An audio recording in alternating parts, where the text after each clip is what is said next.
நீ வேணும்டா மாமா. மாமா இங்கே வாயேன். என்னடா சொல்லுமா. வாடா மாமா, கொஞ்ச நேரம் ரிலாக்ஸாக பேசிகிட்ருப்போம். என்னடி இவ்வளோ இயல்பாக இருக்க? ஏன் எனக்கு என்ன இயல்பாக இருக்கக்கூடாதா என்ன? அதுக்கு இல்லைம்மா, இப்போதான் உனக்கும் எங்கள் அம்மாக்கும் ஒரு பெரிய பானிபட் போரே நடந்து முடிஞ்சுது. அதான் முடிஞ்சு போச்சே, அப்புறம் என்ன? இல்லைடா, நான் வேற எங்கள் அம்மாவுக்கு சப்போர்ட் பண்ணி பேசினேனே.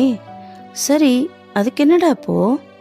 உனக்கு சப்போர்ட் பண்ணி பேசலன்னு உனக்கு என் மேலே கோவம் வரலையா? நான் ஏன் கோவப்படணும்? அவங்க மேலே நியாயம் இருந்துச்சு, நீங்கள் அவங்களுக்கு சப்போர்ட் பண்ணினீங்க, கரெக்டாக தானே செஞ்சுருக்கீங்க. இதில் கோவப்பட என்ன இருக்கு? இல்லடி, இருந்தாலும் உனக்கு சப்போர்ட் பண்ணலைன்னு உனக்கு தோணலையா? அடடா இல்லை மாமா, தப்பு என் மேலே தான்.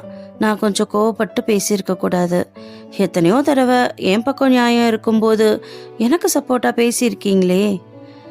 ஆனாலும் என்ன இப்போ மாமா, குடும்பம்னா அப்பப்போ சின்ன சின்ன சண்டை சச்சரவெல்லாம் வரதான் செய்யும். அதுவும் மாமியார் மருமக சண்டை நிச்சயம் இருக்கும். அப்போது அந்த வீட்டு ஆம்பளைங்க பொண்டாட்டி பக்கம் மட்டும் பேசுகிறதோ இல்லை அம்மா பக்கம் மட்டும் பேசுகிறதோ தப்பு மாமா. யார் பக்கம் நியாயம் இருக்கோ அவங்க பக்கம் பேசுகிறது தான் சரி. நீங்கள் அதானே செஞ்சுருக்கீங்க. இன்னொன்று சொல்லவா மாமா? சொல்லுடி. இதே என் மேலே தப்பு இருந்தாலும் பரவாயில்லன்னு எனக்கு சப்போர்ட் பண்ணி பேசியிருந்தாதான் உங்கள் மேலே கோச்சிட்டு இருந்திருப்பேன். நீங்கள் அப்படி செஞ்சுருந்தா எல்லாரும் உங்களை பொண்டாட்டி தாசன்னு சொல்லுவாங்க. அது எனக்கு பிடிக்காது மாமா.